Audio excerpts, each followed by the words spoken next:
না, এই নোটিফিকেশন দেখে যিনি আইন জগতের লোক না তিনিও বলে দেবেন যে মামলা হবে। তো আমি বিশ্বাস করি যে এই রুল ইচ্ছাকৃতভাবে করা হয়েছে। যারা টেন্টেড ক্যান্ডিডেট তারা টিচিং এক্সপিরিয়েন্সের নম্বর পাবে আর বাকিরা নম্বর পাবে না, এটা কি করে সম্ভব হয়? আবারও বলবো, তৃণমূল দল এবং রাজ্য সরকারের মুখ্যমন্ত্রী যে আশ্বাস দিচ্ছে এই প্রতারণায় পা দেবেন না। ইচ্ছাকৃতভাবে আমি বলছি, খুব দায়িত্ব সহকারে বলছি, আইনি জট ক্রিয়েট করে রেখে দেওয়া হলো। বিক্রমদা, আপনাকে মাধ্যমে স্বাগত। নমস্কার দাদা, এই যে এসএসসি নতুন নিয়ম বিধি যেটা প্রকাশ করলো, এক্ষেত্রে যেভাবে নম্বর বিভাজন করা হয়েছে, আমরা যেটা দেখতে পাচ্ছি যে এক্সপিরিয়েন্সের 10 নাম্বার এবং অন্যদিকে আমাদের পড়ানোর দক্ষতা তার উপর 10 নাম্বার।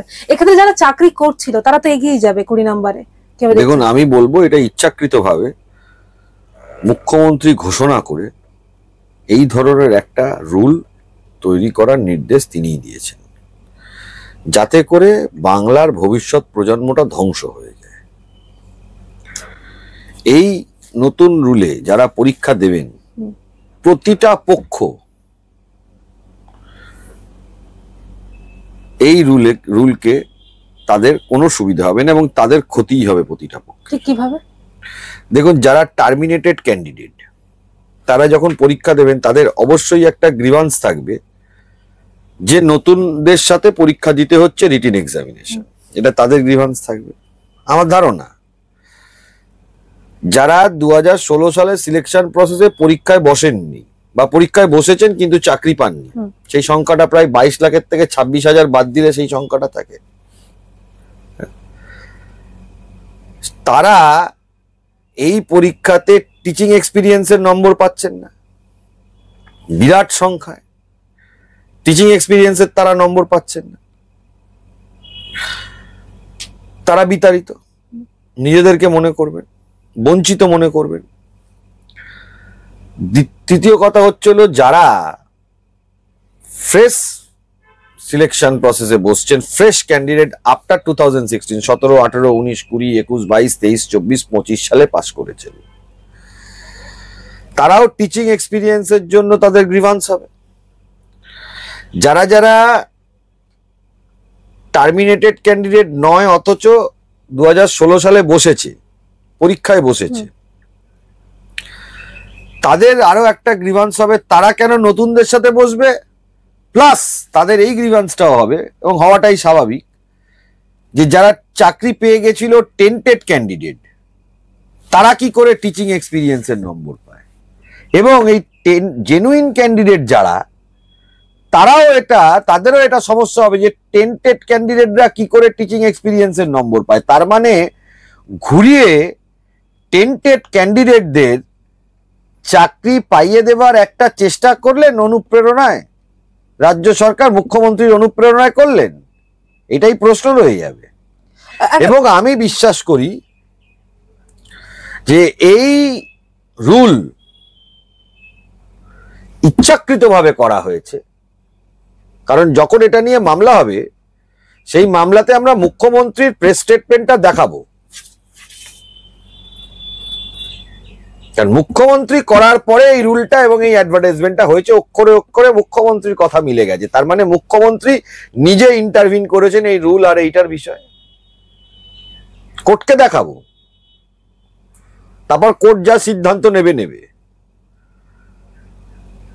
এই রুলটা করে একটা ভবিষ্যৎ প্রজন্মকে ধ্বংস করে দেওয়ার চেষ্টা। এবং আবারও বলছি, যদি কাউকে বাড়তি সুবিধা কেউ পাইয়ে দেবো বলে, দয়া করে সেই বাড়তি সুবিধার মধ্যে যাবেন না।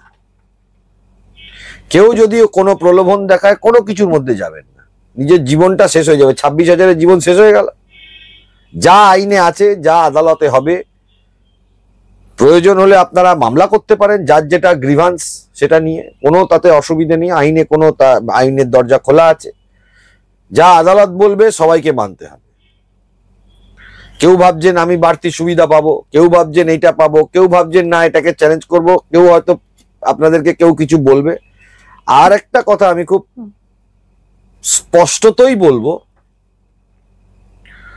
এটা যারা পরীক্ষা দেবেন তাদের ভবিষ্যতের জন্য তৃণমূল আর মুখ্যমন্ত্রী মমতা বন্দ্যোপাধ্যায়ের একটি কথাও বিশ্বাস করবেন না। আপনাদেরও কিন্তু খুব খারাপ অবস্থা হয়ে যাবে যদি বিশ্বাস করেন।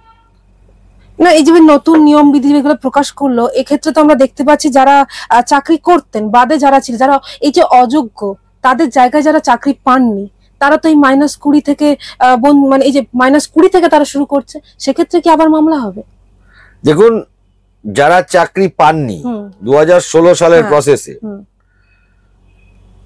তাদের কাছে এটা গ্রিভান্সের জায়গা হয়ে দাঁড়াবে না যে যারা টেন্টেড ক্যান্ডিডেট তারা টিচিং এক্সপিরিয়েন্সের নম্বর পাবে আর বাকিরা নম্বর পাবে না। এটা কি করে সম্ভব হয়? একেবারে যোগ্য ক্যান্ডিডেট যারা 2016 সালের প্রসেসে, তাদেরও তো এটা গ্রিভান্স হয়েছে। টেন্টেড ক্যান্ডিডেটরাই পরীক্ষায় বসতেই পারে না, তাদেরকে বসিয়ে দিচ্ছে রাজ্য সরকার। মানে বুঝতে পারছেন তো কেন ক্লিয়ার করছে না সরকার? ইচ্ছাকৃতভাবে রাজ্য সরকার আইনি জট করে রাখতে চাইছে। টেন্টেড ক্যান্ডিডেট ফ্রেশ সিলেকশন প্রসেসে বসতে পারবে না, এটাই সুপ্রিম কোর্টের ম্যান্ডেট। কিছু লোককে রাজ্য সরকার বুঝিয়ে রেখেছে রিভিউ এর কথা। দেখুন রিভিউতে কি হয়। তাহলে কি আবার এগুলো শুনুন, এগুলো লোকের কাছে ভুল বার্তা দিচ্ছে। আবারও বলবো, তৃণমূল দল এবং রাজ্য সরকারের মুখ্যমন্ত্রী যে আশ্বাস দিচ্ছে, এই প্রতারণায় পা দেবেন না। তাহলে কি আবার এই প্রতারণায় পা দেবেন, আবার মামলা হবে এবং আবার ভবিষ্যতে এর থেকেও বড় বিপদের সম্মুখীন আপনারা হয়ে যাবেন। তার মানে এই যে নতুন নিয়ম বিধি যেটা মানে সরকার প্রকাশ করলো বা এসএসসি প্রকাশ করলো, সেক্ষেত্রে কোনোটাই ক্লিয়ার নয় আমরা দেখতে পাচ্ছি। ইচ্ছাকৃতভাবে এই 2025 সালের রুলস, এসএসসির যে রুলস তৈরি করা হয়েছে সিলেকশন প্রসেস সেকেন্ড এসএলএসটির জন্য, ইচ্ছাকৃতভাবে আমি বলছি, খুব দায়িত্ব সহকারে বলছি, আইনি জট ক্রিয়েট করে রেখে দেওয়া হলো। দুটো সেপারেট অ্যাডভার্টাইজমেন্ট করতে পারতেন, 16 সালের একটা, 25 সালের একটা, সিম্পল থাকতো। সুপ্রিম কোর্টের রায় মেনে, যখন আপনি রায়টা মেনে নিচ্ছেন, দুটো সেপারেট অ্যাডভার্টাইজমেন্ট করতে পারতেন, 16 সালের একটা, 25 সালের একটা। নতুনদের জন্য আলাদা, পুরনোরা চাইলেও নতুনটাতে বসতে পারতো। 16 সালের ক্যান্ডিডেট যদি মনে করে এজ রিল্যাক্সেশনে 25 সালে বসতে পারতো, কোনো অসুবিধা ছিল না। দুটো অ্যাডভার্টাইজমেন্ট করতো, 16 সালেরটা একটা হচ্ছে, 25 সালেরটা আর একটা হচ্ছে। 16 সালের ক্যান্ডিডেট তো তাদেরটাতে বসতে পারছেই, উল্টে 25 সালেও তারা বসতে পারবে চাইলে। এই নিয়ম আপনি করতে পারতেন, দুটো আলাদা ডেটে ফিক্স হতো। 25 সালের পরীক্ষাটা আপনাকে ডিসেম্বরের 31 তারিখের মধ্যে শেষ করার কোনো ম্যান্ডেট থাকতো না। 16 সালের সিলেকশন প্রসেসটা ডিসেম্বরের 31 তারিখের মধ্যে আপনাকে শেষ করতে হতো। তাই এই ক্যান্ডিডেট গুলো এইখানে পরীক্ষায় বসে ওইটাতে বসতে পারতো।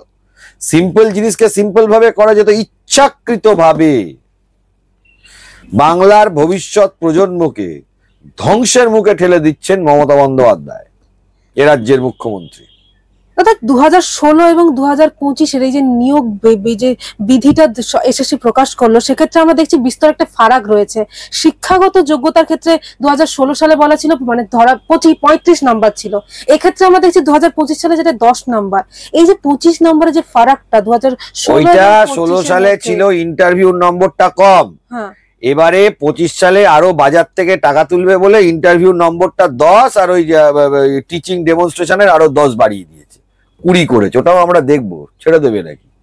দেখুন না, যখনই ইন্টারভিউতে ডাকবে না, তারপরে কিরম ধরনের মামলা হয়। ভাবছে খুব সহজ, হবে না। ভাবছে খুব সহজ, হবে না।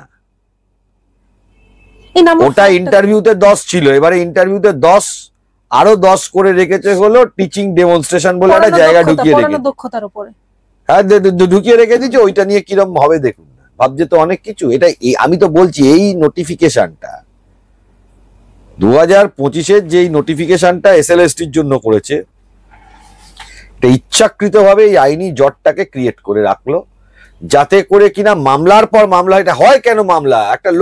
একটা কথা ভালো করে বুঝতে হবে।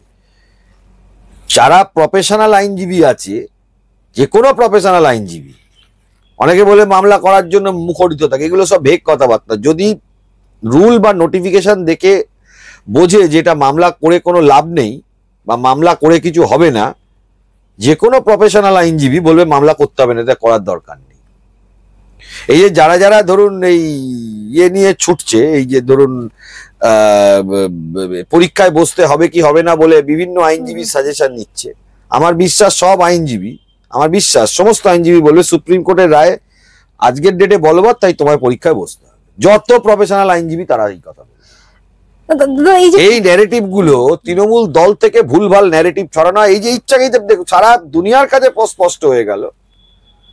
আজকে আপনি বলুন না, যতগুলো এই এসএসসি কে কেন্দ্র করে যতগুলো গ্রুপ আছে, ফার্স্ট গ্রুপ হলো টার্মিনেটেড ক্যান্ডিডেট, যারা অভিযোগ করছে যে আমাদের জন্য তাদের চাকরি গেছে, এটা একটা গ্রুপ। যারা চাকরি পায়নি, যাদের হয়ে আমরা মামলা করেছি, যারা চাকরি পায়নি তাদের হয়ে আমরা মামলা করেছি, এটা অ্যাডমিটেড পজিশন। যারা চাকরি চলে গেছে তারা অ্যাগ্রিভড এই অর্ডারের ক্ষেত্রে, যারা চাকরি পায়নি তারাও অ্যাগ্রিভড 2016 সালে। আবার যারা 2025 সালে বসছেন পরীক্ষায়, নতুন 17, 18, 19, 20-তে যারা পাস করেছেন, যারা নতুন পরীক্ষার প্রায় 8-10 বছর ধরে আশা করেছিলেন নতুন পরীক্ষা হবে, এখন বসে তারাও অ্যাগ্রিভড হবে।